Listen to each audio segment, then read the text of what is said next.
Muy buenas tardes, tengan todos ustedes un gusto continuar con las actividades de la Academia Mexicana de Derecho Juan Velázquez y continuar ahora con la segunda mesa de Derecho Económico, una extraordinaria mesa con 4 juristas de la más alta talla de Iberoamérica, y vamos a iniciar presentando y dando la bienvenida a María Amparo Grau de Venezuela, que ella fue magistrada presidenta de la Corte Primera de lo Contencioso Administrativo, doctor en Derecho Público por la Universidad San Pablo de Madrid de España, máster en Derecho Administrativo por la Universidad Central de Venezuela. Ocupó la cátedra Andrés Bello, fue Senior Association Member de la Universidad de Oxford, profesora de Derecho Administrativo de la Universidad Católica Andrés Bello, y nuevo miembro honorario de la Academia Mexicana de Derecho. Un gusto tenerlo. ¿Estás en Estados Unidos en este momento, María En Amparo? este momento, sí, así es, así es. Pues bienvenida a la mesa. Muchísimas gracias, muy contenta de estar aquí. Muy Perfecto. agradecida. Mauricio Cristancho Ariza de Colombia, fue juez de Tribunal Superior de Bogotá en el área penal, fue asesor en el área penal del Ministerio de Justicia y de Derecho de Colombia, doctor de Derecho y Ciencia Política por la Universidad de Barcelona y máster por la misma universidad, posgrado de especialidad en Derecho Comercial por la Universidad Javeriana de Colombia, especialista en Derecho Constitucional por la Universidad Colegio Mayor de Nuestra Señora del Rosario de Colombia, especialista en Derecho Administrativo por la Universidad Colegio Mayor de Nuestra Señora del Rosario, Colombia, especialista en Derecho Penal por la Universidad Colegio Mayor de Nuestra Señora del Rosario de Colombia, profesor de las universidades La Gran Colombia, Nacional de Colombia, Sergio Arboleda Santa Marta, Católica de Colombia y de Medellín, y nuevo miembro honorario de la Academia. Bienvenido, Mauricio, a la mesa. Muchas gracias, Jesús. Un cordial saludo para todos. ¿Estás en Bogotá en este momento? En Bogotá en este momento. Vamos a Bogotá, perfecto.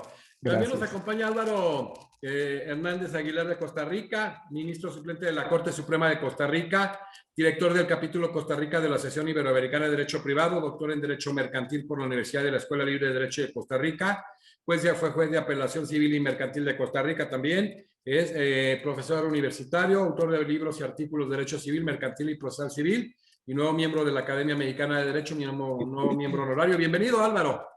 Un saludo muy afectivo acá de Costa Rica. Un placer estar en esta mesa tan distinguida. Estás en San José, ¿verdad? En San José de Costa Rica, exactamente. Puros lugares para presumir. Está José Carlos González Vázquez, licenciado por la Universidad de Granada con premio extraordinario, doctorado por la Universidad de Bolonia obteniendo el premio a la mejor tesis doctoral, profesor de la Universidad Complutense de Madrid, España. Fue miembro, ha impartido numerosas conferencias, cursos, seminarios en diversas universidades e instituciones públicas y privadas, tales como Harvard, la Universidad Nacional de Tucumán en Argentina, el Instituto Universitario Ortega y Gasset, la Universidad Rey Juan Carlos o el INC. En el área de insolvencia empresarial ha participado también en algunos de los más prestigiosos, tales como comentarios a la ley concursal, además de otras publicaciones sobre la materia, así como infinidad de cursos de doctorado, conferencias y ponencias en máster relativo a distintos aspectos del derecho concursal, tales como la responsabilidad concursal de los administradores, presupuestos de la declaración del concurso, órganos del concurso, determinación de la masa activa, soluciones del concurso, liquidación del procedimiento, y bueno, es una vasta trayectoria de nuevo miembro honorario, designados todos miembro honorario de la Academia Mexicana de Derecho. Pues bienvenido a esta mesa tan importante, José Carlos. Muchas gracias por la invitación a participar en esta mesa con tan ilustres colegas de otros países hermanos, y que algunos de ellos además se han doctorado también visto en universidades españolas, por lo tanto tienen vínculos también con España, y muy agradecido por la invitación y por estar aquí con todos ustedes. Y gracias a todos, porque ahorita ya sí son las 11 de la noche. De hecho, yo tengo, mi hijo está en Mainz, en Francia, y me dice, a ver, háblame a las 3 de la tarde de México, si no, para atrás, si no, no me hable. Así es de que no, y pasa. Hemos tomado un buen café para aguantar. Ay, gracias, agradecemos, todos somos prestigiosos juristas y es una mesa fuera de serie. Amparo, vamos a iniciar. ¿Cómo es el tema de la iniciativa pública, en Venezuela? Platícanos un poco, por favor. Bueno, primero agradecer la invitación, estoy muy contenta de estar aquí. Y bueno, entrando en materia, la iniciativa pública en Venezuela, para hablar de la iniciativa pública, yo empezaría por decir que la iniciativa pública define la capacidad del Estado y sus entes públicos para ser empresarios. Existe en este caso la conjunción de lo público, el Estado o sus entes públicos, y realizando, sin embargo, una actividad propia del derecho privado y del sector privado. De manera que lo primero que yo haría para referirme a la iniciativa pública es recordar, como decía el maestro García Pelayo, que el principio de separación del poder opera en diversos ámbitos, más allá de la noción tradicional de la separación del poder por las funciones en órganos y estructuras independientes en las distintas ramas del poder público.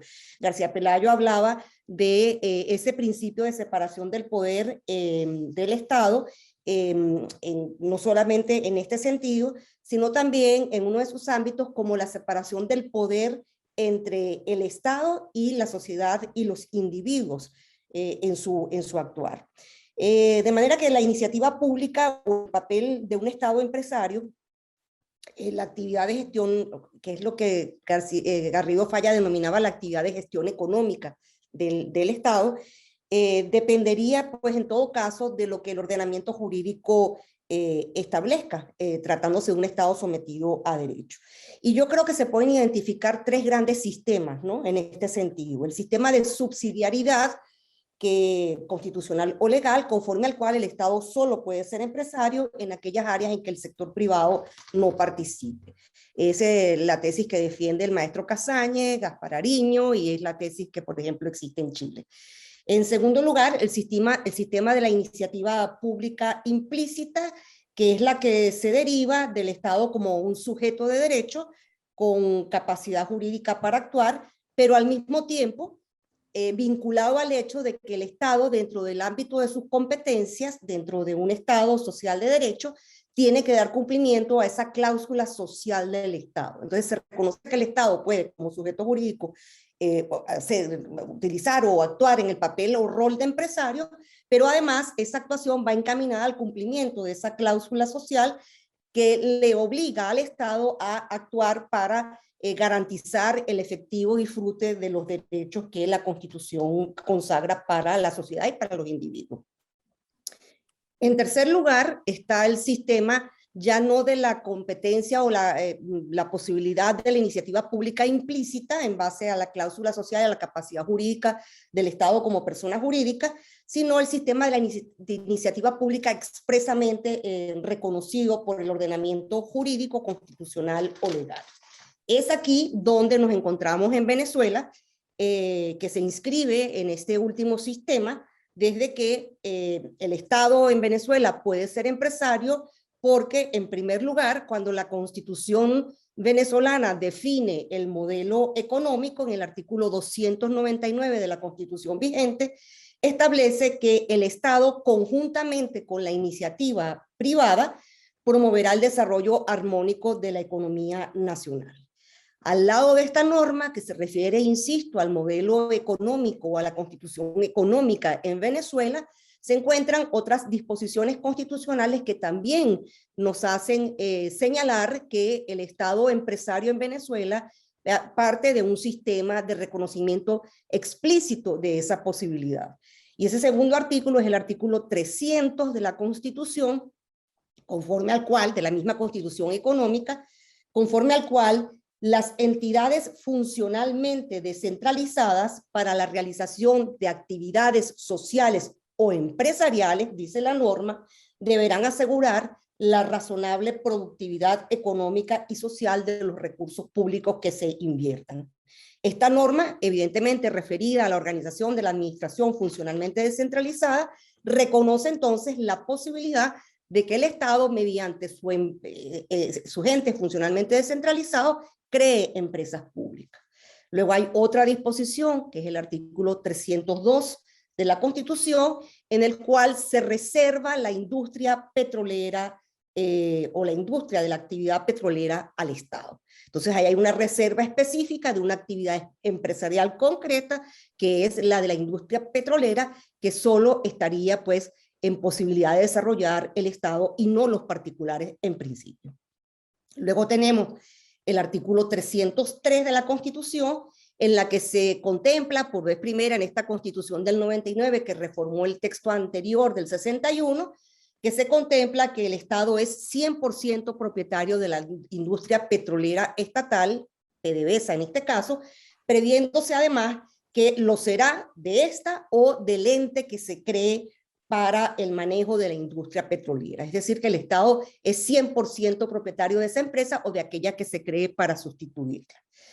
Y luego tenemos el artículo 302, que permite además al Estado, mediante ley orgánica, reservarse otras industrias, bienes o servicios. De manera que aquí también hay un reconocimiento explícito a que el Estado podría, por la vía de la reserva, realizar una actividad empresarial con titularidad única, bien directamente, o en este caso por la vía de los concesionarios, a los que el Estado podría pues otorgar la posibilidad de desarrollarla, ampliando sus esferas jurídicas subjetivas mediante actos de concesión. Además de este reconocimiento a la actividad empresarial del Estado o de la iniciativa pública, se añade la posibilidad de explotar los bienes del dominio público, los bienes públicos, los recursos que el Estado, que la Constitución declara como de bienes del Estado, que pertenecen al Estado, como por ejemplo el caso de las aguas, que son bienes del dominio público, el espectro radioeléctrico, que también se declara en este caso por ley como del dominio público, las minas, las salinas y otro tipo de bienes que están dispersos en las normas constitucionales o legales, en los cuales la actividad del Estado, el Estado puede realizar actividad empresarial directamente o hacerlo por vía de los concesionarios. Claro está, déjenme aclarar que en el caso de estos bienes también puede ocurrir que el Estado dé a los particulares la posibilidad de aprovecharlos por vía de concesión, ya no como un concesionario actuando digamos, como delegatario del Estado, sino aprovechándose del bien del dominio público por vía de la concesión que le amplía al particular o le ampliaría al particular la posibilidad de ejercer directamente la actividad empresarial. Esta iniciativa pública se distingue entonces, según lo que hemos visto, de la actividad que puede desarrollar el Estado en materias reservadas en Venezuela, que es muy importante desde que tenemos nada más y nada menos que la actividad petrolera. Pero además en materias no reservadas de forma concurrente, que esto es muy importante con el sector privado o no, por los particulares, si estos no llegaran a realizarla, porque recordemos que hemos señalado que no existe en Venezuela el principio de subsidiariedad. Es decir, que puede ocurrir que el Estado desarrolle una actividad que en principio está abierta a los particulares, pero estas no la están desarrollando por carecer de interés económico en el momento o por las circunstancias económicas que estén planteadas y el Estado decide desarrollarla. O por el contrario, puede ocurrir que los particulares estén desarrollando una concreta actividad económica y el Estado decida pues asumirla. Es muy importante precisar que el concepto de reserva en Venezuela ha ido evolucionando en la jurisprudencia al punto de hoy exigirse que sea una reserva expresa de la ley. Y por reserva expresa, lo que ha precisado la jurisprudencia no se considera suficiente, como en tiempos pasados y quizás con base a la doctrina francesa del servicio público, no se considera suficiente que la ley diga que una actividad es de servicio público. Para que la actividad se considere reservada, tiene la ley que expresamente decir es una actividad de servicio público que está reservada al Estado o es una actividad que está reservada al Estado. Lo más importante es la declaratoria de la reserva. De manera que se acoge aquí un poco en esta jurisprudencia el criterio del servicio público impropio del que habla la doctrina. Recuerdo Marienhof, por ejemplo, tiene ese criterio de clasificación en el que quiere decirse que puede haber una materia que sea de servicio público, pero si el Estado no se la reserva, entonces no se considerará de titularidad estatal. Es el caso en Venezuela del transporte público de pasajeros. Es una actividad no reservada, pero obviamente de servicio público y por tanto muy regulada. En conclusión, el estrado empresario en Venezuela está entonces previsto en el ordenamiento jurídico constitucional, no de manera subsidiaria, no de manera implícita, sino de manera absolutamente expresa. Gracias, Amparo. Continuamos contigo, Mauricio. Vamos a platicar un poquito en relación al tema de qué son los paraísos fiscales, Mauricio. Bien, muchas gracias. Inicialmente, un cordial saludo a todos los asistentes a este evento. Para mí es un verdadero honor estar aquí con una mesa tan calificada. Lo primero que vale la pena precisar es que siempre que escuchamos diferentes escándalos de corrupción en el plano internacional, suele mencionarse con frecuencia los denominados paraísos fiscales. Y lo primero que uno debe preguntarse es si existe un significado claro de lo que son los paraísos fiscales. Y esto, por supuesto, porque estos lugares, en determinadas circunstancias, pueden ser el refugio de diferentes recursos que pueden proceder de una u otra manera de actividades delictivas o pueden prestar algún tipo de servicios que se presten para tales propósitos. Bajo tal lógica, una primera apreciación de lo que se ha entendido por paraísos fiscales, y justamente como lo indica su nombre, referiría inicialmente a aquellos lugares que tienen unos beneficios tributarios bastante atractivos a efectos de que las personas se animen o se motiven a llevar los recursos allí. Por eso, en un primer acercamiento, se evidencia que allí no se exigen, por ejemplo, cuentas anuales, no hay restricciones en las deducciones, puede haber tarifas únicas, hay definiciones artificiales de bases gravables, pero finalmente, en ese primer escenario, la comunidad internacional comprendió que cada estado o cada jurisdicción en ejercicio de su soberanía tributaria bien podía cobrar o no las tarifas tributarias que a bien tuviera. Por eso, hoy por hoy, lo que nosotros debemos entender por paraísos fiscales tiene como factor preponderante es si existe o no efectivo intercambio de información. Realmente, hoy por hoy, el verdadero criterio que nos sirve para identificar si determinada jurisdicción puede o no ser comprendida como un paraíso fiscal realmente alude principalmente a si existe o no un auténtico intercambio de información entre los estados.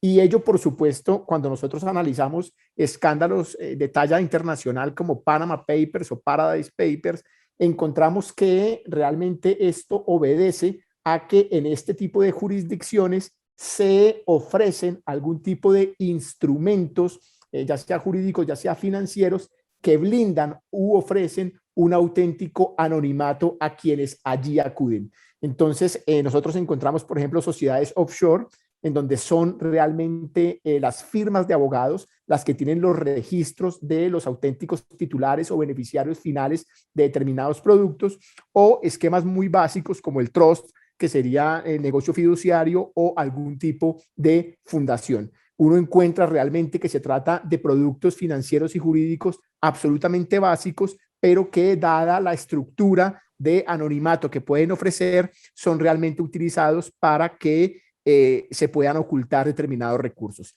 La pregunta que hacemos es, ¿qué debe hacer la comunidad internacional de cara a luchar contra este eventual flagelo?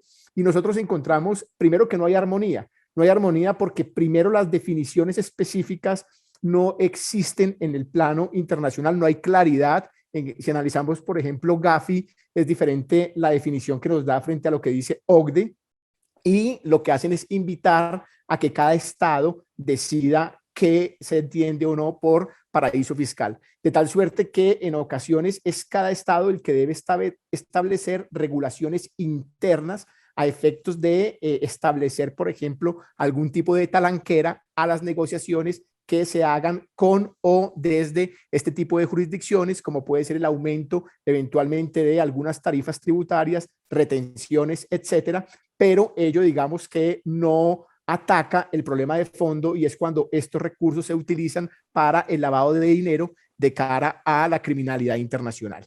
Entonces, hace falta, sí, una regulación internacional, una armonía internacional para que este tipo de jurisdicciones no tengan tanta facilidad en el manejo de sus recursos. Muchísimas gracias, Mauricio. Álvaro, continuamos contigo en relación precisamente con el reconocimiento constitucional en tu país, en Costa Rica, de los derechos económicos y sociales. Platícanos un poco cómo se da, por favor, Álvaro. Sumamente complacido de poder compartir esta modalidad de mesas con colegas del prestigio, de la trayectoria y sobre todo con países de Iberoamérica. Felicitar a José Jesús Navaja porque una iniciativa como esta efectivamente es sumamente interesante, el poder compartir diferentes visiones en nuestra gran patria iberoamericana. En el caso de Costa Rica, pues precisamente se dio una situación muy particular. La Constitución Política de 1949, que es la que todavía tenemos vigente, pues provino de un conflicto bélico prácticamente simultáneo. Fue la finalización de ese conflicto en el año 1949, una especie de conflagración civil interna en Costa Rica, y generó que la Constitución tuviera como principios ya incorporados de los derechos económicos, los derechos sociales y culturales, que precisamente fueron en algún gran sentido defendidos y proyectados por el movimiento perdedor.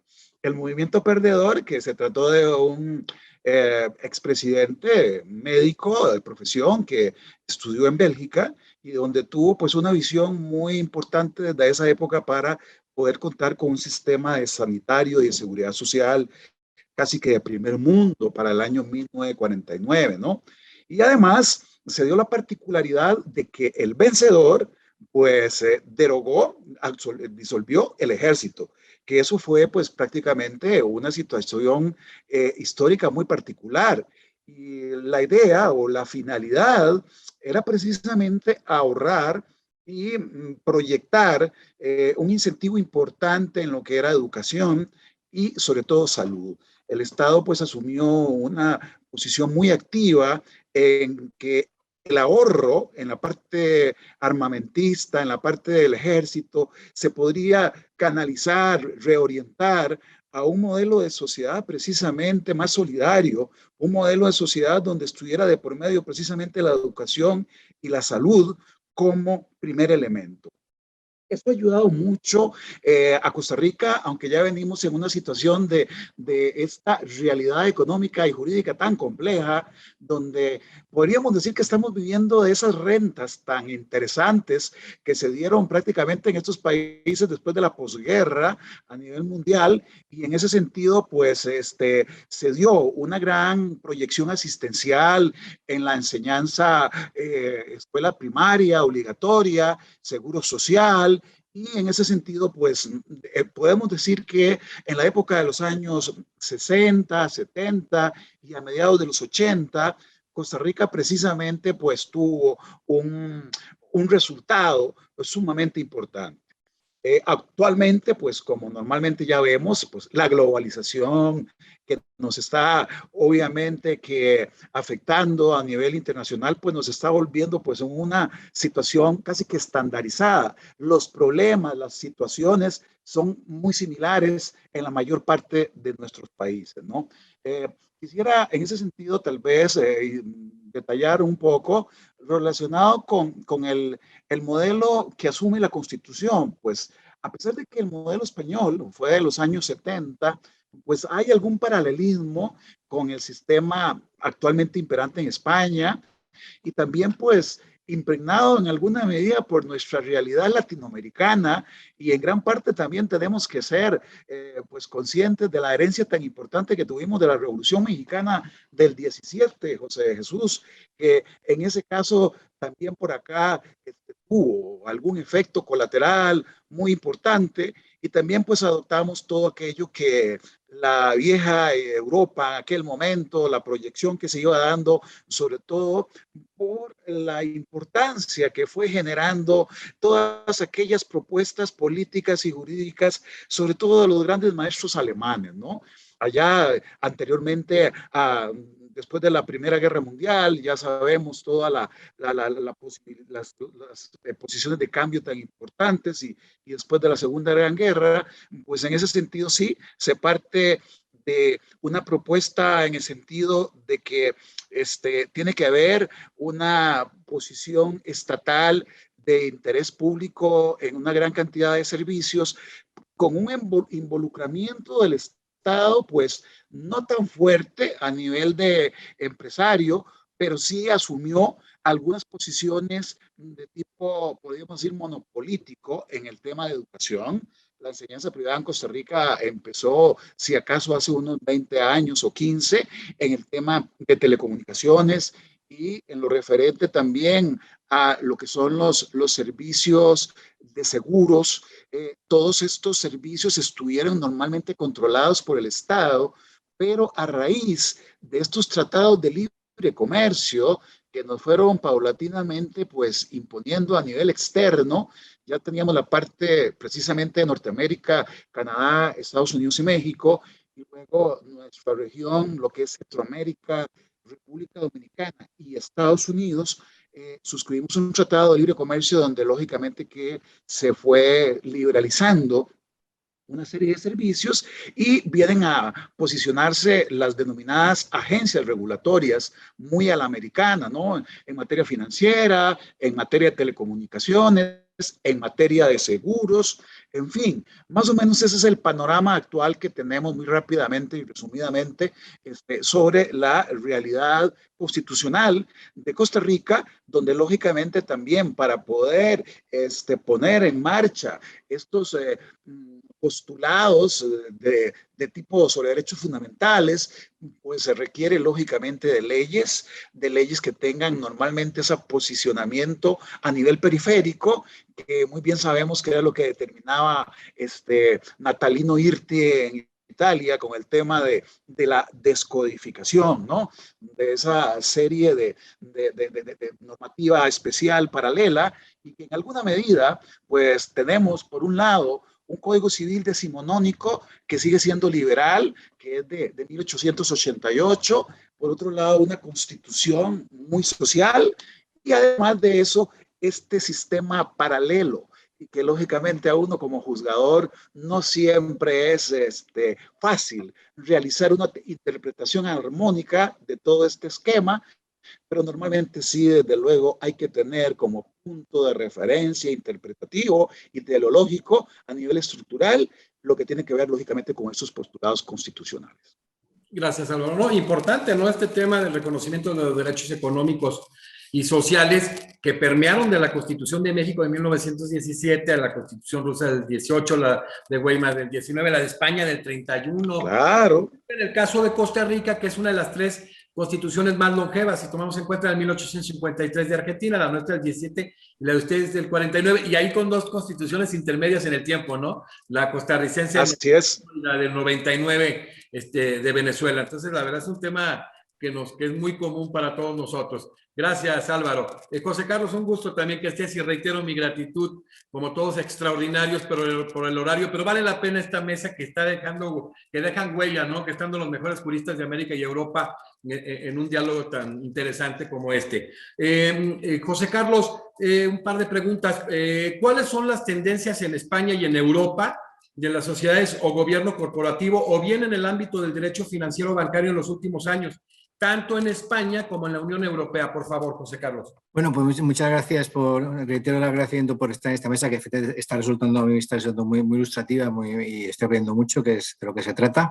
Y yendo ya a la pregunta que me realizas, pues mira, dentro de España y de la Unión Europea, en la que España está integrada, yo destacaría, por un lado, en el ámbito financiero y bancario, todo lo que se llama la unión bancaria, que es a raíz de la famosa crisis del año 2008 en adelante, la que es la crisis financiera internacional que todos sufrimos y conocemos, pues los malos de la película, por decirlo así, fueron los bancos, las entidades financieras, y eso dio lugar a que se viera en toda Europa que las regulaciones nacionales eran insuficientes porque los problemas eran internacionales, eran grandes conglomerados internacionales y por lo tanto hay que dar una respuesta a nivel internacional. Y por eso se buscó que la supervisión del sector bancario, que siempre ha sido un sector muy intervenido, muy controlado por el Estado, porque es un sector estratégico donde hay mucha regulación económico, derecho administrativo económico, de supervisión, de solvencia, porque afecta su mal funcionamiento no a ellos solo como empresa, sino a toda la economía, pues que había que darle una vuelta adicional, sobre todo en el ámbito de que la supervisión fuera europea. Entonces se crea en 3 pilares esa Unión Europea bancaria.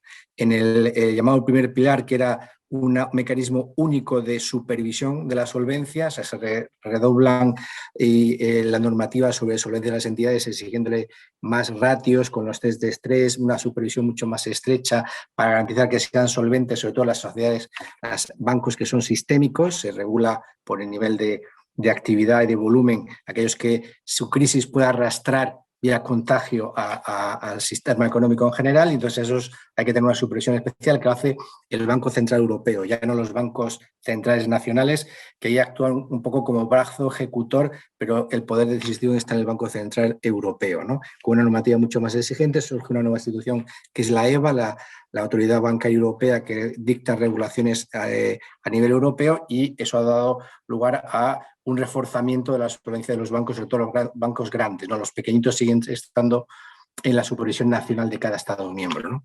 El segundo pilar importante es el mecanismo único de resolución. Cuando hay crisis bancarias, porque puede haberlas a pesar de que haya mucha supervisión, mucha sobre la solvencia de las entidades, había que buscar un mecanismo también ágil que diera una solución rápida para evitar que el pánico bancario se extendiera, lo que se llama la corrida bancaria, y arrastrara a muchas entidades porque huyen los depositantes y quieren sacar su dinero, ¿no? Entonces había que hacer un mecanismo, y se va a un sistema parecido al que hay en Estados Unidos, ¿no?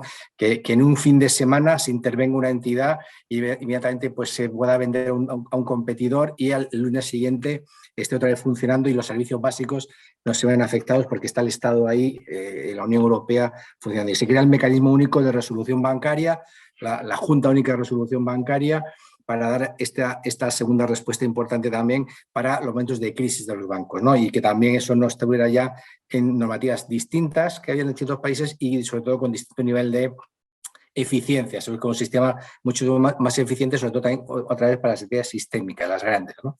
Y el tercer pilar, que está por construir, ahí estamos todavía en fase de construcción, sería también un fondo único de garantía de los depósitos, ¿no? Para también crear esa confianza y que funcione el sistema bancario, también, digamos, mutualizar a nivel europeo el fondo de garantía de los depósitos, para que los depositantes estén tranquilos de que al menos hasta 100.000 euros, lo que tengan depositado los bancos, si el banco no tuviera dinero, hay un fondo aportado por el propio sector, y si hiciera falta también por un fondo único europeo para garantizar eso, y que por tanto la gente no tenga urgencia para sacar el dinero agravando la crisis, ¿no? Entonces, ese tercer pilar aún no se ha acabado de construir, porque algunos estados se han opuesto a que se desarrolle, y parece que el nuevo mandato del Banco Central Europeo es que en estos próximos 4 o 5 años ese pilar también se consolide para que quede hecha toda la unión bancaria. Y efectivamente, por ejemplo, en esta nueva crisis por la pandemia se está demostrando que los bancos, en vez de ser un problema, que es lo que fueron en aquella crisis, está siendo parte de la solución. Están ayudando mucho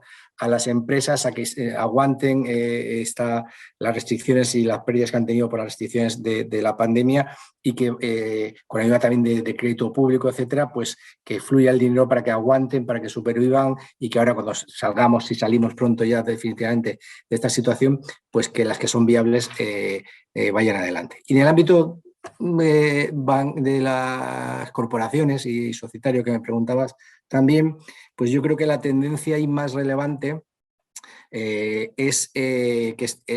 no es solo europea y española, sino que viene incluso, es internacional, e incluso mucho del mundo anglosajón también, es todo esto de que se ha dado en llamar el stakeholder capitalism, es decir, el capitalismo de los stakeholders, no solo de los accionistas, el propósito de las empresas, ¿no? El corporate purpose, y que en definitiva que las entidades no estén, y el derecho que lo regula, no esté centrado solo en buscar el interés de los accionistas, sino de otros stakeholders, de que hay que tener en cuenta el medio ambiente, el ASG, ¿no? Que se llama, ¿no? Environment, Social and Corporate, ¿no?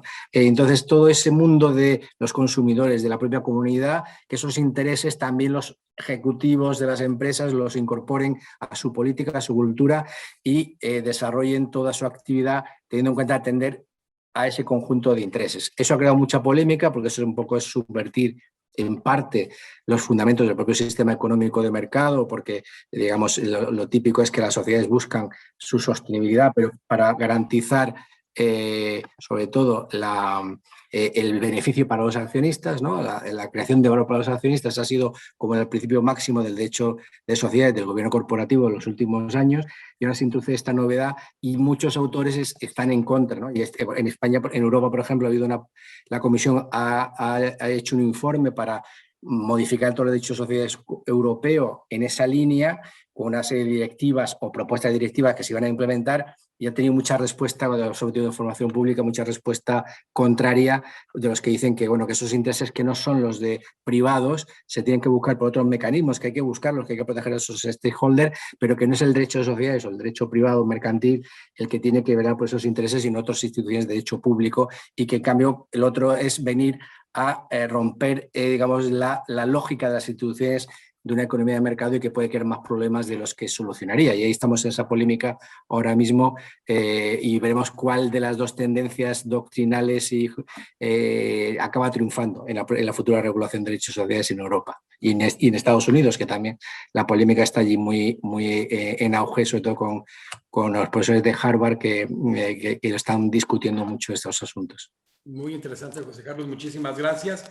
Regresamos contigo, Amparo. Abordaste ya el tema de la iniciativa pública en Venezuela. Amparo, si esta iniciativa no subsidiaria, ¿podemos entender que ella entonces concurre con la iniciativa privada? Sí, me parece muy interesante todas las intervenciones anteriores, y me ponen a reflexionar, y esta última intervención del profesor español, interesantísima, porque plantea el tema como del equilibrio entre lo que es la actividad económica privada y el asunto de lo público, ¿no?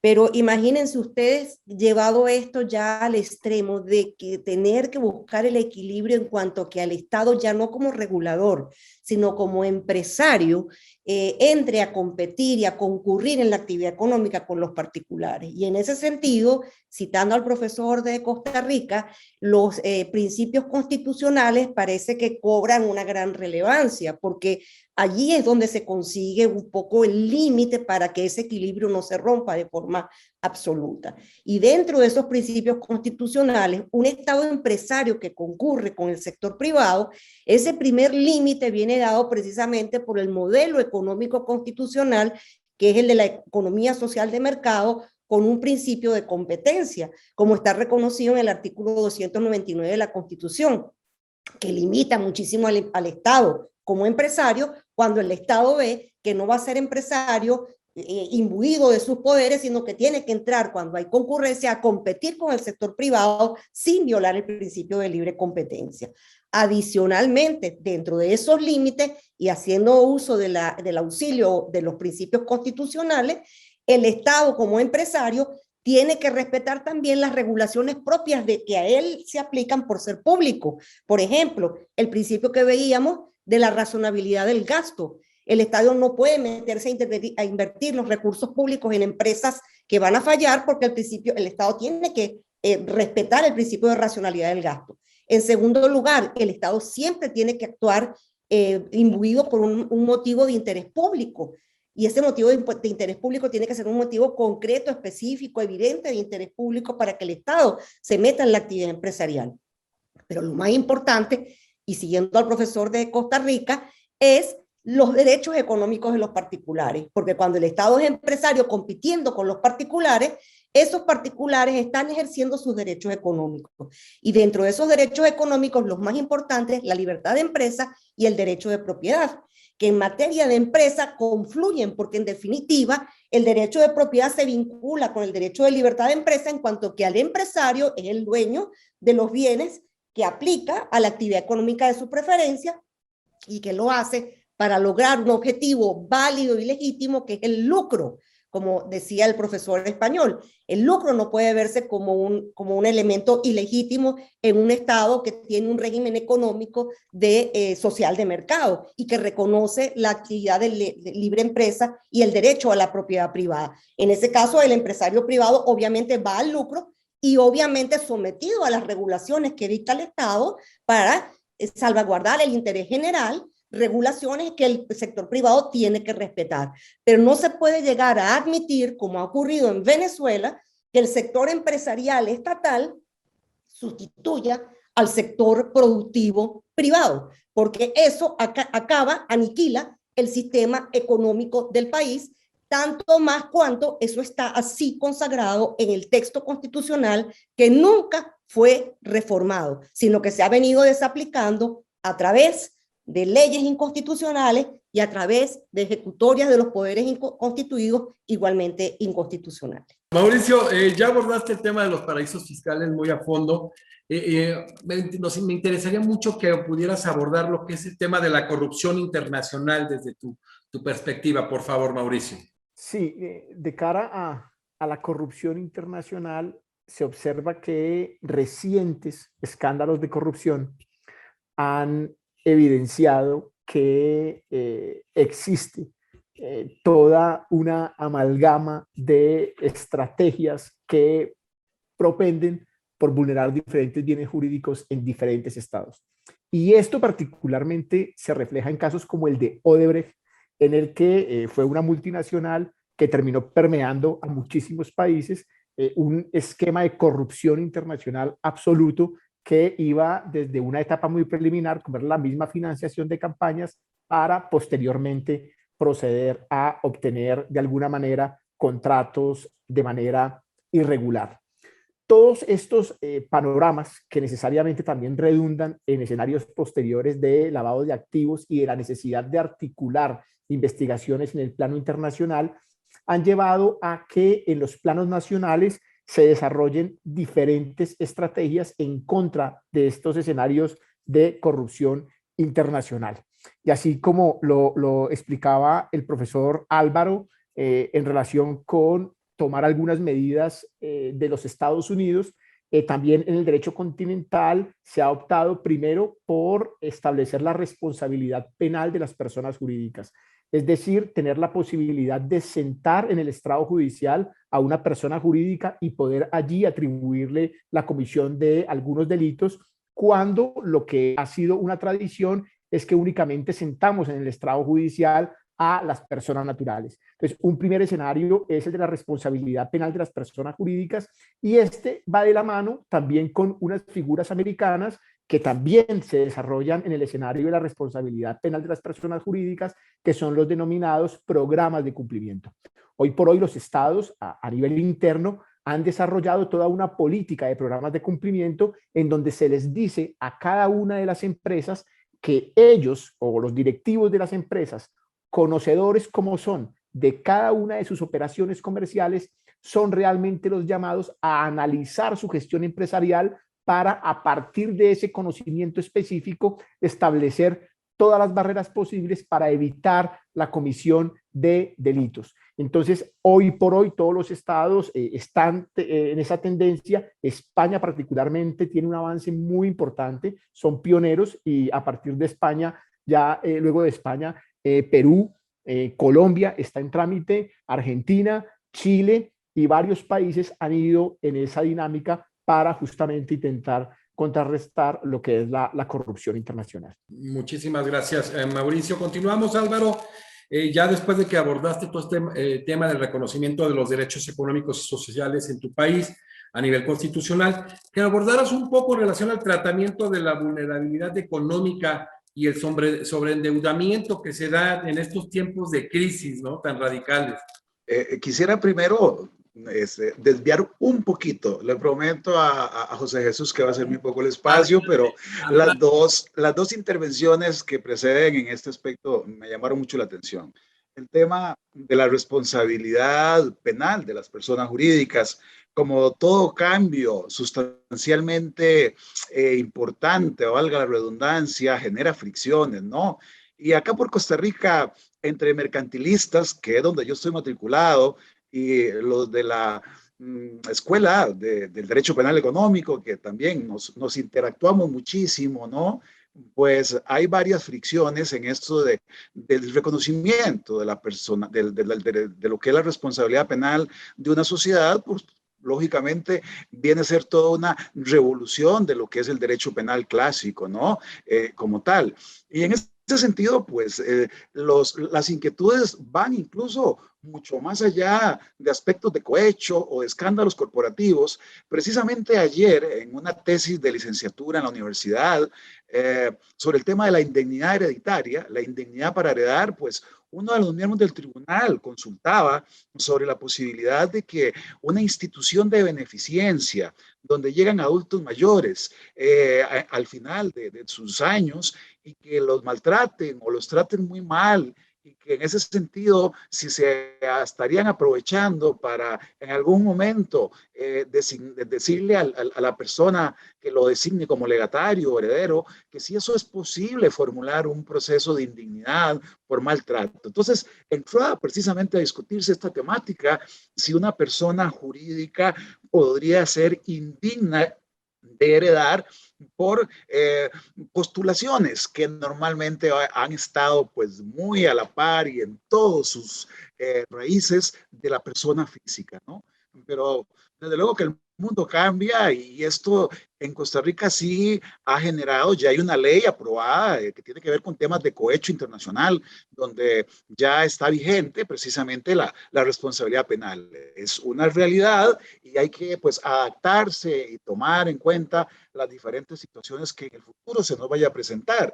Y también algo muy interesante que por ahí le estaba poniendo mucho la atención al doctor González de España, precisamente tiene que ver con esta discusión que parece que no es tampoco extraña a nuestro entorno, que es el tema precisamente de esta función institucional de las corporaciones, que efectivamente a veces no se ven muy bien en el sentido de que casi que siempre ha habido coincidencia en que la labor del protagonismo único en principio es el Estado, el que tiene ese deber de determinar o de integrarse de manera pues o muy activa o más o menos o muy poca para aquellos que aman una libertad de mercado absoluta, pero que en alguna medida eso está en el grado de intensidad. Pero pasamos al otro escenario, donde estamos convirtiendo a las empresas prácticamente en funciones estatales, ¿no? Eso sí se vio ya desde mediados de los años 50 en Europa, con aquella posición, aquel planteamiento de la sociedad bajo un perfil institucional, sobre todo en el derecho alemán, y que ahí se vino a discutir la situación de si la sociedad era prácticamente pues una especie de entidad que tenía que velar por toda la colectividad, o si seguíamos con la vieja estructura de Tullio Scarelli, de la situación propia de un contrato como tal. Entonces, en ese sentido, pues, no me pude quedar al margen de estas posiciones tan interesantes, José de Jesús, y ahora, pues, en ese sentido, pues, me disculpo, ¿no? Vuelvo a la pregunta, a lo que es el tema del sobreendeudamiento. Pues me siento un poco apachurrado, por decirlo de alguna manera, como latinoamericano, al tener aquí a José Carlos González, porque ya nos indicó su gran conocimiento y casi que pasión por el derecho concursal. Y en ese sentido, pues, ahí coincidimos entonces en esta temática. ¿Por qué me refiero yo al tema del sobreendeudamiento en situaciones de crisis? Pues precisamente el hecho de que Costa Rica estamos prácticamente en el estreno de una ley concursal pero muy esperada y que le dimos una gran bienvenida ahora el 1 de diciembre del año que dejamos, ¿no?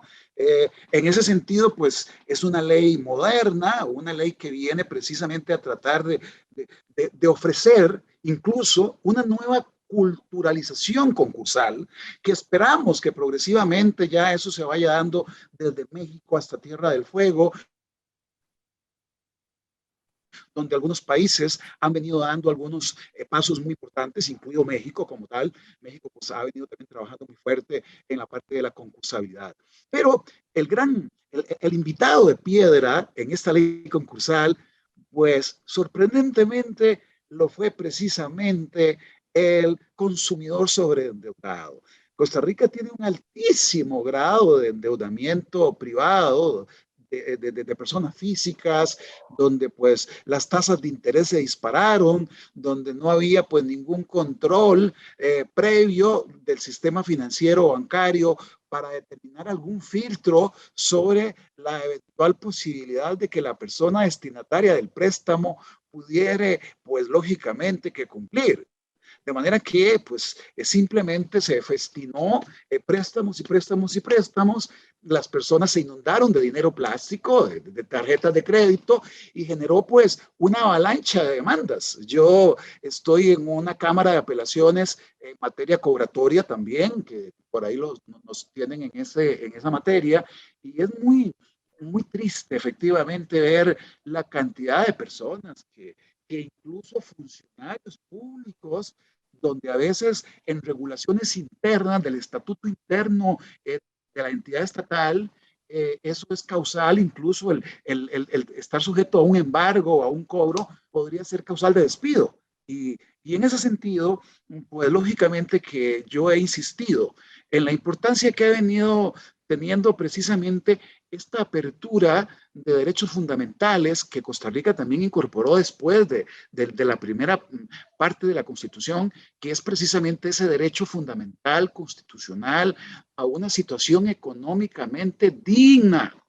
Y en ese caso, ahora que estamos visualizando todo el problema que se nos vino así de momento disruptivo, la cantidad de familias que no podían optar a una computadora, a un aparato básico para poder, pues precisamente a nivel virtual, aprovechar las propuestas de educación que se tuvieron que dar. De manera que en ese sentido yo creo que nuestros países debería lógicamente tener en cuenta la importancia que se da con las vulnerabilidades y con las vulnerabilidades económicas. En este caso, pues tiene pues un impacto social enorme para excluir a familias de la educación, de la propia sanidad, y en ese sentido yo creo que es un compromiso muy importante que se debe asumir, aclarando algo así también muy trascendente. Me llama mucho la atención en las directivas comunitarias y algunos países como Italia, que por ahí regulan el hecho de también dar un poco de contrapeso en aquellas actitudes de algunos consumidores evidentemente irresponsables, sobredimensionadas, ¿no? Que ya estando en una situación bastante comprometida, pues optan por adquirir vehículos deportivos o cuestiones ya muy suntuarias, y en ese sentido pues creemos que papá Estado tampoco está para alcahuetear esas cosas. Ese sería el aporte que quería dar en ese sentido, compañeros. Gracias, Álvaro. Cerramos esta segunda fase contigo, precisamente, José Carlos, y preguntarte cuál es, ya abordó Álvaro el tema de las crisis, pero ¿cuál es el estado de la normativa aplicable a las crisis empresariales en tu país, en España, José Carlos? Muy bien, muchas gracias. Enlazo lógicamente con la intervención inmediatamente anterior, que efectivamente pues, son temas que se solapan y que están muy unidos, y efectivamente también en España, sobre todo con la crisis del 2008 en adelante, que se prolongó casi hasta 2013 en España, pues había mucho también desobedecermiento de las personas, de los particulares. Y ahí se ha trabajado también, y siento esta distracción que me salgo de la pregunta y me meto en la de la anterior, como ha hecho él también, por hacer un poco de diálogo, ¿no? Por tres vías. Una, cultura financiera. Mucha gente se ha sobreendeudado en parte porque no era consciente, no reflexionaba ni sabía lo que estaba adquiriendo, lo que se estaba vendiendo. Entonces, que hay que impulsar mucho la cultura financiera, incorporarlo, digamos, al sistema educativo para que la gente aprenda a hacer un uso racional de las facilidades financieras que puede ofrecerle el mercado. Dos, haciendo corresponsables también las entidades financieras, es decir, que tienen una obligación ellos de informar y a cerciorarse de que el consumidor entiende los riesgos de lo que se le está ofreciendo, incluso de negarle el préstamo si considera que no, que efectivamente pues que se está sobreendeudando, digamos, una vez quizá un poco paternalista, pero se le impone esa obligación con consecuencias si, digamos, dan crédito de manera un poco irresponsable la propia entidad. Y luego otro elemento, y enlazo con uno de los temas que ya sí responderá a mi pregunta, de las tendencias del derecho de insolvencia en Europa y en España en particular, que es regular un sistema de segunda oportunidad, de fresh start o second chance, importante para que las personas, si llegan a una situación de una insolvencia, pues eso no les lleve a quedar aislados de otra actividad económica, porque tiene una losa de la que no se puede librar, porque por el principio de la responsabilidad universal, de que de forma control no se viene presente y futuros, pues nunca saldría de situación y lo obliga a estar llegado en la economía sumergida, no tener nada a su nombre, porque son insolventes ya de por vida, ¿no? Entonces, esa segregación social se tiene que solucionar en algunos casos. Si es un deudor de buena fe, no hay que ir a los casos, como también ha comentado el profe, que me ha antecedido en el uso de la palabra, no hay que ir a los casos donde la gente, pues, de manera muy responsable se ha sobreendeudado de manera de mala fe o muy irresponsable, de gravemente negligente o dolosa, pero sí el deudor de buena fe que ha tenido mala suerte, pues darle la oportunidad de que se le condone una vez que ha pagado con su patrimonio lo que ha podido pagar y ya no hay más activos, pues que la deuda que queda se le condone para que tenga una nueva oportunidad de empezar de cero. No tengo nada, pero tampoco debo nada, ¿no? Y vuelvo a la actividad económica, que al final es bueno para todos, para él, para su familia, pero también para la economía en general, ¿no? Esa es una de las tendencias importantes que hay. Y la otra, que viene también de la Unión Europea, se aprobó en 2019 una directiva muy importante, de la 1023 de 2019, que tenía 2 años para implementarse. España se ha acogido una prórroga de año adicional y estamos ahora justamente tramitando la implementación o transposición de esa directiva, que es potenciar mucho y unificar a nivel europeo los mecanismos de reestructuración financiera preconcursal. Es decir, se ha visto que el concurso o la quiebra, o como se llama en distintos países, ¿no? El procedimiento judicial colectivo para atraer a todos los acreedores y los deudores para pagar, casi siempre acaba en una liquidación y una pérdida de valor, porque por los tiempos de los tribunales, por cómo se desarrolla. Entonces, que si la empresa es viable, le diga que subyace a todo esto, si la empresa es viable, aunque tenga una carga financiera excesiva, es mejor buscar un acuerdo fuera del concurso, antes del concurso preconcursal, con los acreedores para, reestructurando esa deuda, con quitas, con esperas, con capitalización, con modificaciones estructurales, con venta de unidades productivas, como sea, pues llegar a un acuerdo rápido para que esa empresa vuelva a la viabilidad y no acabe el concurso. El concurso dejarlo un poco para la liquidación, ¿no? Entonces, ese es el objetivo de esa directiva, o armonizar toda esa parte de las reestructuraciones financieras con mecanismos muy innovadores, ¿no? Porque rompiendo con también algunos principios tradicionales del derecho privado, ¿no? Que se hacen clases siguiendo mucho el modelo del Chapter 11, que seguramente muchos de ustedes conocen perfectamente, del derecho estadounidense, ¿no? Creando clases de acreedores. Cada una de esas clases debe de aprobar el plan de reestructuración por mayorías. Esas mayorías pueden arrastrar a otras clases e incluso se puede producir el cross-class crackdown, es decir, que incluso unas clases arrastren a otras. E incluso los accionistas, los socios, se les acaba tratando también como una clase más de acreedores, y puede también, en un momento determinado, por mayoría, otras clases de acreedores arrastren y le impongan alguna modificación estructural incluso y capitalización de deuda que incluso expulsa a los viejos accionistas y entre los acreedores como nuevo dueño de la empresa, y todo esto es bastante revolucionario en muchos países, ¿no?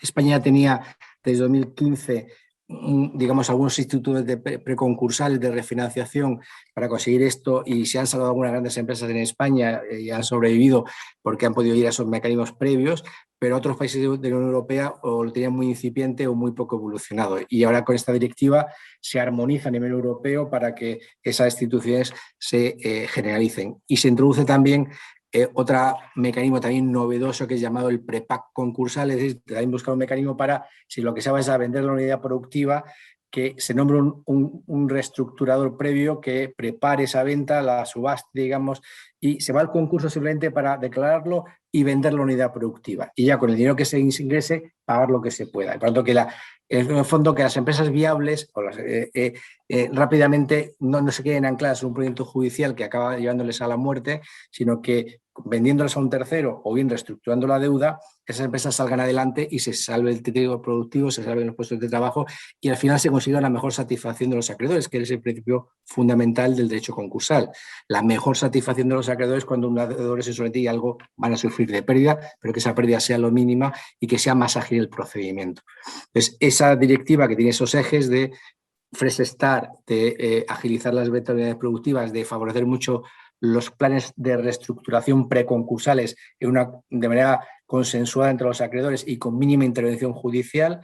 Eso, ahora mismo hay un proyecto de ley en España que se ha entrado el viernes pasado en el Congreso, después de todos los trámites previos de anteproyecto, informes de instituciones, etcétera, y que esperamos tener promulgado en España para junio, calculamos, pero que otros países han sido más diligentes de la Unión Europea y han implementado la directiva en plazo, sin pedir esa prórroga, y desde junio del año 2020 pues ya lo tienen implementado y está siendo bastante novedoso y creo que es una línea muy, muy buena para salvar el tejido productivo y que el derecho concursal ayude, en vez de ser un obstáculo, a ese mantenimiento de la riqueza nacional en los países cuando las empresas están en crisis, pero en el fondo son viables, es decir, con unos cambios pueden seguir adelante y volver a ser rentables.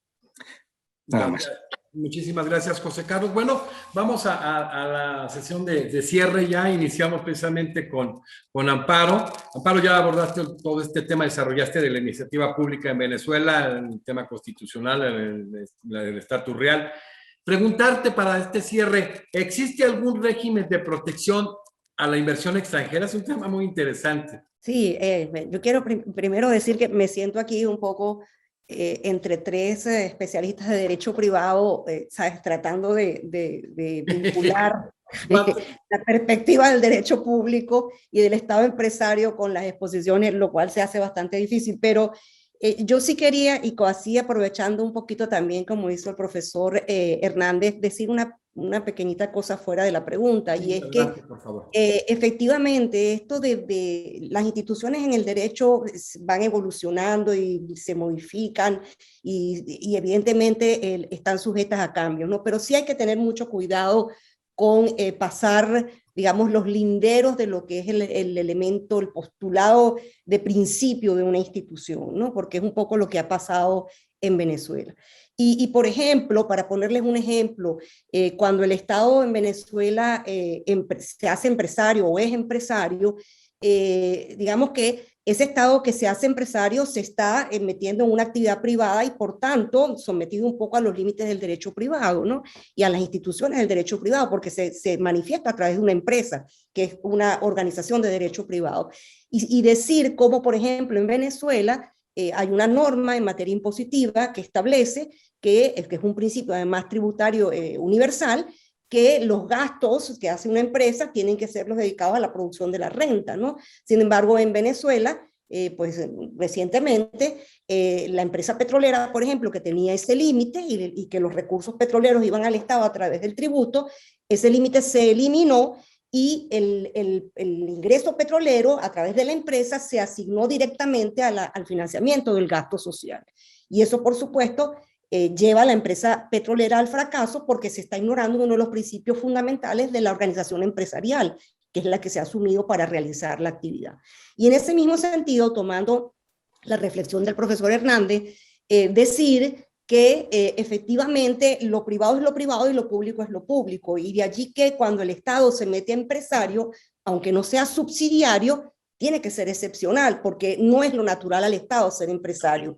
Lo mismo que ocurre con los particulares. Los particulares naturalmente no están llamados a ejercer función pública, pero excepcionalmente lo hacen. Y ahí está toda la doctrina de los actos de autoridad, o como decía un reputado profesor mexicano, de lo que él denominaba la descentralización por colaboración. Es decir, que una norma legal eventualmente puede atribuir a un particular el ejercicio de una función pública excepcionalmente, pero los particulares no son funcionarios públicos y el Estado no es naturalmente empresario.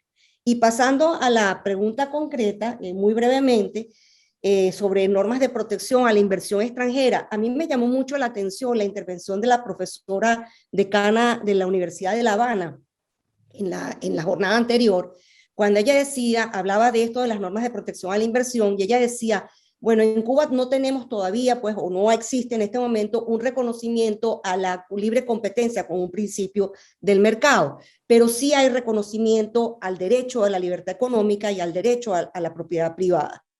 Entonces, cuando ella hacía esta reflexión, yo decía, bueno, qué interesante, en Venezuela tenemos libre competencia, sistemas de mercado, reconocimiento a la propiedad privada, reconocimiento a la libre empresa, pero no tenemos lo más importante para dar seguridad a la inversión, que es que los poderes constituidos se adecúen a ese ordenamiento jurídico existente. Por el contrario, todos estos principios se han venido desmontando por normas legales, sublegales, y eso no da ninguna seguridad jurídica a la inversión.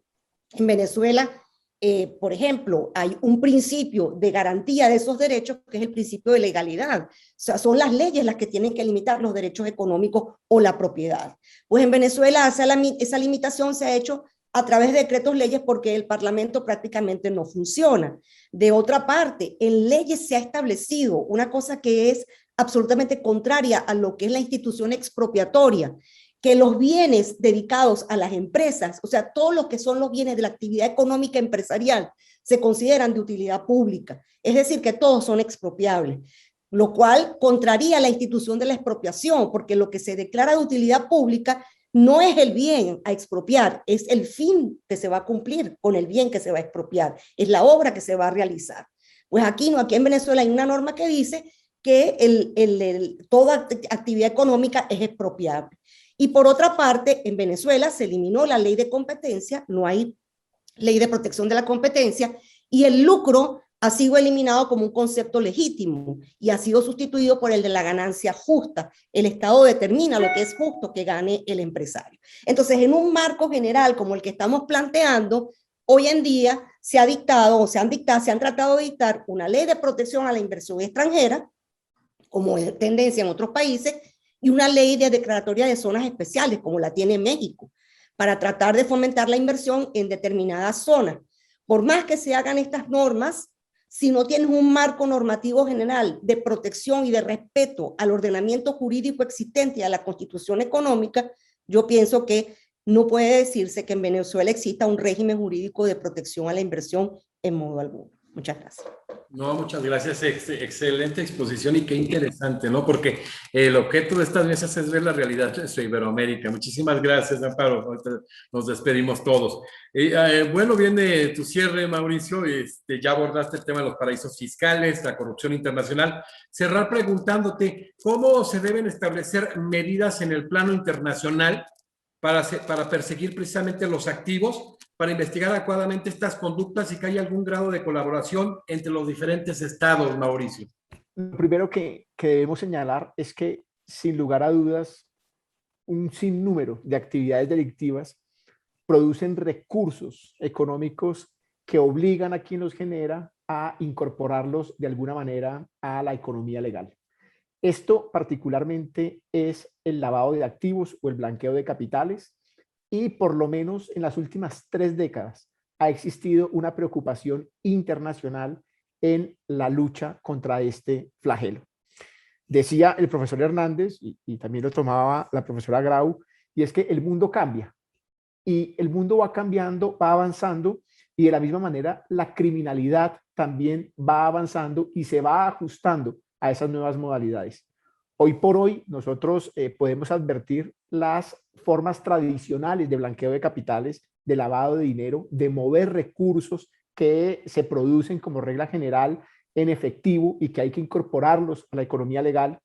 En Colombia, por lo menos, nosotros advertimos personas que entran en el aeropuerto ya tragándose los billetes literalmente o con maletas con doble fondo, pero no solo son esos mecanismos rudimentarios, sino que también se ha sofisticado la criminalidad. Hoy por hoy, por ejemplo, acuden a los mercados internacionales, hacen compras fabulosas en la China, en donde hay pocos controles, y traen productos al país para reincorporar esos dineros producto de la ilegalidad. Y existen otros focos que hoy por hoy son un auténtico desafío, como las denominadas criptomonedas. Es muy fácil en la actualidad que una persona acceda con dinero en efectivo a una criptomoneda y les brinda anonimato, no hay posibilidad de determinar si hay o no una operación sospechosa, no hay posibilidades de hacer una inspección judicial eventualmente por una autoridad, hay un mercado paralelo, no pisan la banca, es absolutamente oculto y anónimo. Entonces, hoy por hoy la criminalidad también tiene unas altas herramientas de lavado de activos. Hoy por hoy toda la cibercriminalidad permite que los dineros se incorporen allí, se muevan por el mundo al alcance de un clic, se puedan justificar ingresos porque en un casino virtual me salieron 3 7 y tengo una entrada de dinero fabulosa y simplemente debo declararla para lavar. Entonces, hoy por hoy hay unos desafíos auténticos para las autoridades en la colaboración internacional. Sí que es muy importante el fortalecimiento de las unidades de inteligencia financiera y claro que hay que acudir hoy por hoy a la inteligencia artificial. Necesariamente debemos apoyar y debemos reforzar todas nuestras estructuras para perseguir toda esta criminalidad. Pero lo cierto es que el mundo cambia, el mundo ha avanzado y los estados deben prepararse justamente para combatir todos estos flagelos. Muchísimas gracias, esta otra excelente exposición. Sí, una mesa impresionante, la verdad que yo sé que José Carlos ahorita son las 12 de la noche, pero dan ganas de que no se termine. Excelente. Muchísimas gracias, Mauricio. Álvaro, ya hablaste todo el tema del reconocimiento precisamente de derechos de segunda generación, hablaste del tratamiento de la vulnerabilidad económica, todo este tema de sobreendeudamiento. Para cerrar, quisiéramos que abordaras el tema de la responsabilidad civil en las empresas precisamente por daños con motivo de su actividad, Álvaro. En esta parte de lo que tiene que ver, lógicamente, con el tema de la dañosidad corporativa o empresarial, pues tiene una importancia pues enormemente trascendente en lo que tiene que ver con las decisiones de inversión en un país. Normalmente, pues estaban estas empresas casi siempre relacionadas para tomar la decisión de invertir e involucrarse en un mercado determinado, pues desde luego que la seguridad económica, la seguridad jurídica, el tema del régimen político del país, esa estabilidad que desde luego se toma muy en cuenta en todos esos aspectos, ¿no? La previsibilidad de las decisiones que se vayan a dar a nivel político y a nivel jurisdiccional. Sin embargo, en el caso de Costa Rica se da una situación muy particular, ¿no? Y tiene que ver con el hecho de que puede generar un sistema disuasivo a nivel negativo, desde luego, para la inversión, lo que tiene que ver con temas de una responsabilidad objetiva sumamente drástica. ¿Qué quiero decir yo con ello? Que las posibilidades de exoneración de responsabilidad de las empresas en Costa Rica están sujetas a situaciones donde simplemente pues se tendría que invocar una fuerza mayor o una causa extraña total y absolutamente excepcional. Esto genera la contracara de evidenciar conductas de los consumidores total y absolutamente pues irresponsables. ¿Irresponsables en qué sentido? Teniendo lógicamente que un escenario y un panorama donde normalmente las empresas tienen que asumir demandas altas por daños y perjuicios en situaciones de los servicios que prestan o de los productos, por cuanto Costa Rica no tiene esta distinción dualística de lo que es, por un lado, el tema de la responsabilidad por productos defectuosos, que desde luego tiene un esquema totalmente distinto a la responsabilidad por servicios profesionales. Acá la situación de nuestra legislación del consumidor es única y exclusiva para una relación de consumo en general. De manera que esto genera algunos problemas que ha tenido que involucrar los tribunales, la interpretación de estos litigios, en el sentido de que se debe acentuar siempre en aquella situación de la exigencia de la evitación o mitigación del daño. No es justo, no es pues justificativo que una persona que pues, de todo punto de vista está únicamente con el pensamiento de obtener una indemnización importante por algún desajuste en algún bien o servicio, que sea entonces objeto de una indemnización pues sumamente alta. Esto también tiene un problema adicional y que sucede muchísimo también en el derecho de seguros. En el derecho de seguros es muy frecuente aquellas situaciones de, como decimos acá en nuestra geografía centroamericana, ¿qué importa a mí que se roben el carrito si está asegurado, no? No hay ninguna situación que yo me preocupe porque para eso tengo el seguro y la prima que estoy pagando es relativamente baja para lo que me van a indemnizar. Desde luego que eso también, dentro del derecho de seguros, también hay algún tipo de matizaciones importantes que obligan al asegurado también a determinar ciertas reglas de conducta de algunos cuidados y responsabilidades, ¿no? Esta situación la comento como una situación de reflexión, ¿no? En los diferentes sistemas, en el sentido de que apostar por un solo régimen de responsabilidad objetiva y donde esa responsabilidad objetiva es muy drástica, pues yo creo que al fin de cuentas desincentiva la inversión y en ese sentido pues podría generar situaciones no muy beneficiosas para el modelo económico de determinado país, aunque cuente con una logística importante, aunque sus decisiones sean predecibles, pues son tan predecibles que lógicamente a nivel de esta situación, pues muchas empresas no invertirían. Eso sería de mi parte, José Jesús. Muchísimas gracias, Álvaro. Excelente.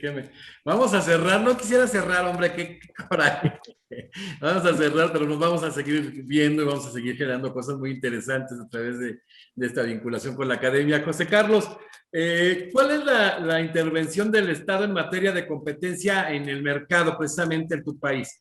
Muy interesante la intervención anterior. Efectivamente, en España, aunque hay casos de responsabilidad objetiva de los empresarios, por ejemplo, productos defectuosos, centrales nucleares, centros educativos, el principio general sigue siendo la responsabilidad por culpa. Y salvo que esté expresamente establecido en algunos ámbitos, según las reglas específicas, una responsabilidad por riesgo objetiva, el principio general se mantiene, es que hay que acreditar el nexo de causalidad entre la negligencia de la actuación del empresario y el daño producido, ¿no? Y yo creo que ese efectivamente es un principio que no se debe abandonar porque si no, como bien se había apuntado, pues puede desincentivar mucho la inversión.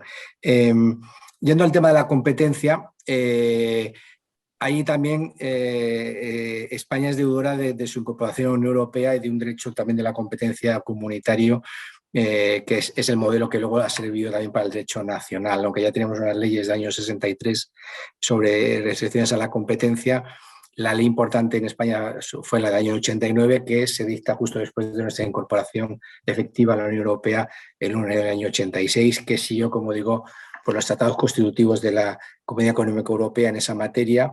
Hoy está recogido en el Tratado de Funcionamiento de la Unión Europea, ¿no? Y el principio básico es que, digamos, como está recogido en la Constitución española, hay una economía de mercado como principio fundamental, por lo tanto la competencia es un bien jurídico a proteger y por tanto ahí la regulación de la competencia y una regulación para proteger el mercado, aunque sea una intervención, es decir, de alguna manera es un derecho que tiene elementos de derecho público, no es intervencionista en el sentido de restringir la competencia, sino justamente para evitar que los operadores económicos, con su propia actuación, una libertad absoluta, destruyan el funcionamiento del mercado, ¿no? A través de las típicas actuaciones que conocemos, ¿no? Las prácticas colusorias, es decir, acuerdos restrictivos, donde se ponen de acuerdo los empresarios en vez de competir para no competir, para repartirse los mercados, las fuentes de abastecimiento, fijar precios, etcétera, etcétera. Esas son prácticas que son nulas de pleno derecho y que pueden dar derecho a indemnización.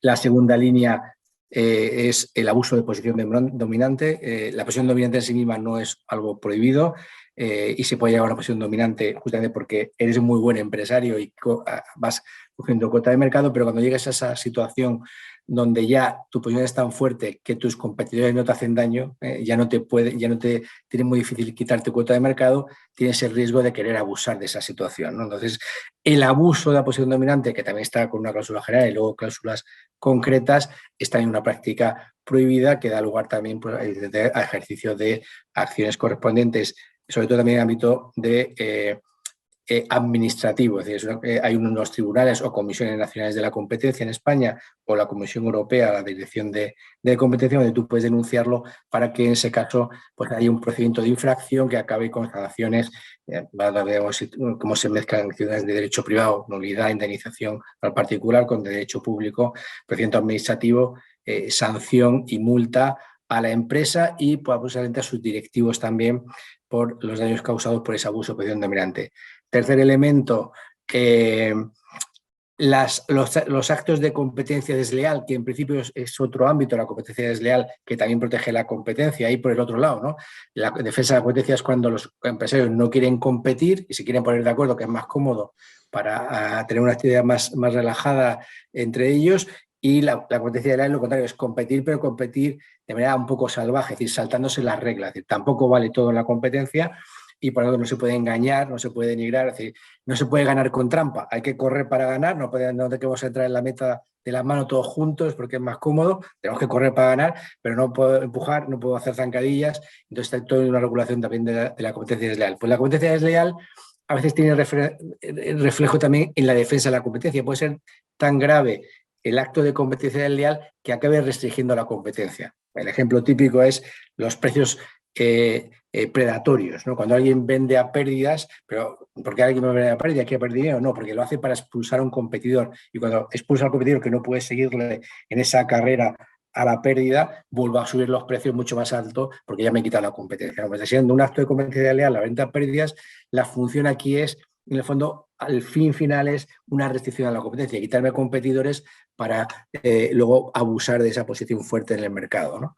Y el otro último ámbito es el de el control de las concentraciones, ¿no? Las concentraciones empresariales pues, es una forma natural de funcionamiento del mercado, la consolidación de las empresas para ser más eficientes, para ser más competitivos, para ese crecimiento les hace que se vayan fusionando o cooperando con algún tipo de contrato entre ellos, pero esa concentración empresarial hay que vigilarla porque puede llevar lugar a que al final pues también perjudique al mercado. Entonces eso no está prohibido, como si están las prácticas colusorias o el abuso de posición dominante, pero sí se está sometido cuando pasan unos umbrales determinados a un control previo. O sea, hay que comunicar la concentración para que las autoridades competentes, la Comisión Europea, si es de trascendencia comunitaria a nivel de la Unión Europea, o en España la Comisión Nacional de Mercados y de la Competencia, si no tiene trascendencia europea, pero sí tiene trascendencia para el mercado nacional, analicen la operación y en función de los efectos previsibles que va a tener en la competencia en el sector o en los mercados relevantes a los que se dedican esas empresas, pues la autoriza, no la autoriza, la prohíbe o, como pasa muchas veces, la autoriza con condicionamientos. Es decir, a lo mejor dice, bueno, si ustedes se fusionan, a lo mejor tienen que vender estas dos empresas de grandes supermercados, pues resulta que veo que en Cataluña hay demasiada concentración. Tiene usted que, le permitió la concentración, pero tiene usted que vender 20 supermercados o 20 establecimientos de grandes superficies en esta zona o en esta otra para que otros competidores entren. Entonces, con ciertas restricciones se le autoriza. Y ahí así los empresarios deciden si aceptan seguir con la concentración con esos condicionamientos o ya no le interesa a ellos tampoco, entonces no la hacen, ¿no? Entonces, ese tercer ámbito es también muy importante. Hay un cuarto que a nivel europeo está más regulado y en cambio a nivel español debo decir que es una falla importante que tenemos sobre el derecho de la competencia nacional, que es el del control de las ayudas estatales o las ayudas públicas, ¿no? Otra manera de falsear la competencia, evidentemente, es que las administraciones públicas favorezcan con sus ayudas, con sus subvenciones, con exenciones fiscales o de cualquier otra forma algunas empresas. A veces suelen ser, empiezan por las nacionales, evidentemente, son las que son más favorecidas, pero también puede ser a otras empresas que siendo privadas pues consideren que es un sector estratégico o por los puestos de trabajo y le dan ciertas ayudas. Cuando tú ayudas a una empresa y esa ayuda no se da a todo el mundo, distorsionas el mercado, pues está teniendo una ventaja competitiva, está haciendo que compita deslealmente el que tiene esa ayuda de una subvención pública o de que entre en el capital con una ampliación de capital, el Estado, y te meta dinero para competir. Y se ha visto mucho, por ejemplo, en temas como son las aerolíneas, que son de bandera, claro, muchas veces, o los medios de comunicación, o sectores que sean estratégicos, que se ha falseado muchas veces el mercado por ese tipo de ayuda. Entonces, las ayudas públicas no están prohibidas a nivel europeo, pero igual están sometidas a un control. Se pueden dar con una serie de condicionamientos que están regulados y van desarrollados luego por reglamentos de la Unión Europea, pues en momentos de crisis o para un territorio que es efectivamente deprimido y ayudar a ese territorio. Y esas ayudas, si con esos requisitos, digamos, de interés general se pueden dar, luego las condiciones tienen que ser abiertas a todo el mundo. Es decir, si queremos favorecer, por ejemplo, el coche eléctrico, porque consideramos que es bueno para el medio ambiente, las ayudas que tienen que dar es que todo el mundo tenga esa ayuda para comprar un coche eléctrico de la marca que sea. Lo que puedo decir es, favorezco coches eléctricos, pero de las empresas nacionales, Peugeot y Renault, porque son francesas y yo soy en Francia. No, eso no se puede hacer. Entonces, con ese de condicionamientos se pueden dar y se someten a control. Y si la autoridad considera de la Unión Europea que son ayudas ilegales porque no han cumplido con esos requisitos, obliga a las empresas a devolverlas y sanciona al Estado por haberlas concedido indebidamente. Eso que funciona a nivel europeo con ayudas que tienen relevancia en el mercado común, en España, en cambio, la ley es mucho más laxa.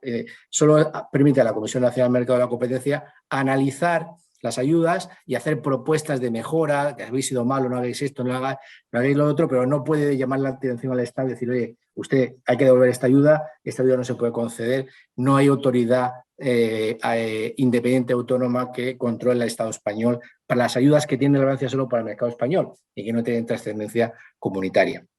Y ese es un desajuste importante en un área que, por desgracia, tiene mucha importancia en proteger la institución de la economía de mercado en su conjunto, que es que el Estado mismo venga a distorsionar, ya no los particulares, no los empresarios con prácticas restrictivas o con competencia desleal, sino el Estado con su intervención, digamos, arbitraria y no con razones objetivas y proporcionadas, con su fuerte poder fiscal y de ayuda financiera.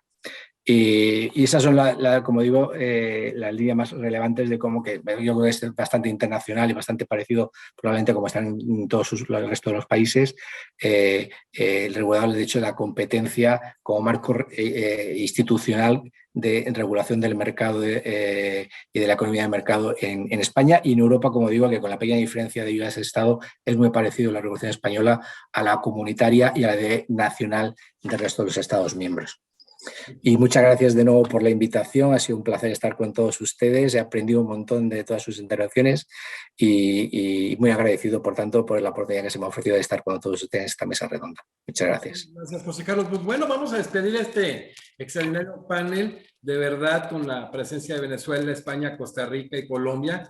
Y bueno, iniciamos despidiendo a nuestra amiga, la doctora María Amparo Grau, de Venezuela, ex magistrada presidenta de la Corte Primera de lo Contencioso Administrativo, Senior Associate Member de la Universidad de Oxford 2007-2008 y profesora de Derecho Administrativo de la Universidad Católica Andrés Bello desde 1983 y nuevo miembro honorario por resolución plenaria de la Academia, 4 nuevos miembros honorarios de la Academia Mexicana de Derecho. Bienvenida y felicidades por tu extraordinaria participación, María Amparo.